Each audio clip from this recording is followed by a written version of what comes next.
Welcome to This Explainer. Today, we're diving into Chapter 3, Health, the Ultimate Treasure. And you know, they really hit the nail on the head with that title, because without a doubt, health is our most valuable asset. It's not about money, it's not about status, it really comes down to our well-being. In This Explainer, we're going to unpack all the fascinating details from the text.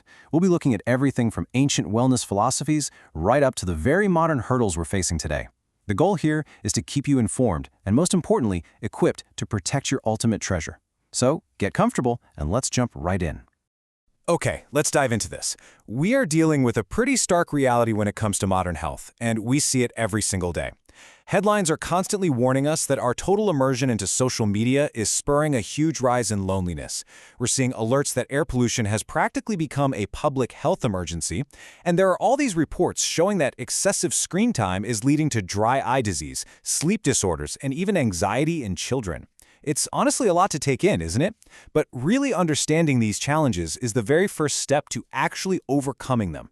So here's our roadmap for today to help us make sense of all this. First, we'll define true health, and then look at daily habits for wellness. After that, we'll break down communicable diseases, navigate lifestyle diseases, and finally, map out the path to prevention. We're going to cover all the crucial concepts, from the basics all the way to actionable preventative steps. All right, Section 1, defining true health. Because, well, before we can start improving, we kind of need to know what we're actually aiming for, right? It's actually fascinating when you bridge two completely different eras of human knowledge on this topic. The modern World Health Organization defines health as a state of complete physical, mental, and social well-being, meaning it's not just the absence of disease. It means being able to adjust well with your peers and really cope with difficult situations. Meanwhile, our scientific heritage in Ayurveda has been teaching us for ages that true health is a balance of body, mind, and our surroundings. These two definitions beautifully complement each other, don't they? They both recognize that real health is deeply holistic. And building on that Ayurvedic wisdom, we come to a really cool core concept called Prakriti. Basically, your Prakriti is your unique body constitution. According to these teachings, understanding your specific Prakriti is absolutely essential because it dictates exactly what kind of fresh, wholesome, and nutritious foods are best suited just for you. There is no one-size-fits-all approach to nutrition. True health requires a personalized understanding of your own body's balance. Moving into Section 2, Daily Habits for Wellness. So how do we practically maintain this balance on a daily basis? Well, it's all about building a rock-solid foundation with a few fundamental pillars. It starts with dinacharya, that's your daily routine, and adapting to ritucharya, which is your seasonal routine. It also includes eating that fresh food suited to your specific prakriti, exercising regularly, maintaining cleanliness, and making sure you get really restful sleep. When you stack all these routines together, you build an incredibly strong foundation for a healthy life. And to keep your mind calm through all this daily hustle, we look to time-tested practices. As the source material points out, yoga reduces anxiety and increases concentration. Practices like yoga, meditation, and mindfulness are explicitly highlighted as proven, reliable ways to support a calm mind and overall well-being. It's essentially yoga for the mind, body, and soul. Okay, Section 3, understanding communicable diseases. Let's talk about the microscopic invaders that sometimes compromise all our good routines. Let's pause for a quick probe and ponder moment here. I want you to actively think about this. How does your body respond to an infection like the common cold? Think about the last time you caught a bug. What symptoms did you experience? What was your immune system actually doing behind the scenes to fight it off? The root cause of that cold, and really all communicable diseases for that matter, are pathogens.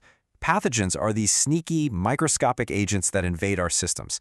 They can enter our bodies through the air we breathe, by eating contaminated food, or even through unsafe drinking water. And here is how this builds into a seamless chain of transmission. Step 1, an infected person coughs or sneezes. Step 2, those tiny pathogens enter the air or land on shared surfaces and objects. Finally, Step 3, a healthy person breathes that contaminated air right in or makes direct contact, like simply shaking hands, and boom, the infection takes root in a new host.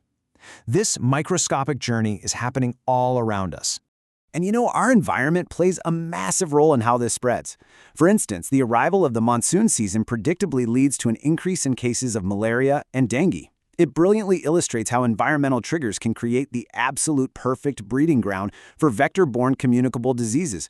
Which brings us to Section 4, Navigating Lifestyle Diseases. This loops right back to those urgent modern risks we saw at the very beginning of this explainer. Guys, the scale of this issue is just staggering. 11.4%. According to an ICMR report, 11.4% of India's population is diabetic. To put that into perspective, that is more than 100 million people affected by this condition. Plus, the WHO notes that diabetes and heart attacks are actually more prevalent in people of Southeast Asia. Alongside that, we have another really alarming statistic. 28.6% of Indians are classified as obese. These aren't just random numbers. They are massive public health indicators screaming at us that we desperately need to understand the modern lifestyle factors driving these conditions. Because honestly, it feels like every modern convenience we have carries a heavy health tax. Our daily choices directly dictate our consequences. Way too much screen time? It doesn't just cause dry eye in children. It's linked to sleep disorders, anxiety, and rising obesity. A diet heavy in fast food and oil is explicitly listed as a fast track to diabetes. Total immersion in social media is fueling a terrible rise in loneliness. And our collective exposure to air pollution, it's fundamentally a public health emergency. But hey, this isn't just happening somewhere far away. It's right in our own communities. I highly encourage you to take on Activity 3.5 from the text. Go conduct a quick survey in your own neighborhood. Talk to a local doctor, a nurse, or a health worker, and ask them what the top 3 lifestyle diseases are right where you live. Ask them what lifestyle changes can actually help prevent these issues. I promise you, localizing this data is incredibly eye-opening. All right, final stretch, Section 5, the path to prevention. We've defined the problems, so how do we actually solve them? First up, fending off those pathogens we discussed earlier. Check this out. Simply by practicing regular hand washing, you can reduce infection rates by 50%. Half of your risk literally wiped out just by maintaining basic, consistent cleanliness. That is a real game changer. To summarize the broader preventative steps for true holistic health, the text gives us a super clear action plan. The diet mantra is simple but highly effective. Try reducing the amount of oil and sugar in your diet by just 10%. Ensure you always drink safe water to drastically cut down on water and vector-borne diseases. Get active by joining initiatives like the Fit India movement. And, like we highlighted earlier, practice some yoga to soothe your mind, body, and soul. So, we've covered ancient wisdom, our modern habits, microscopic invaders, and some sweeping lifestyle data.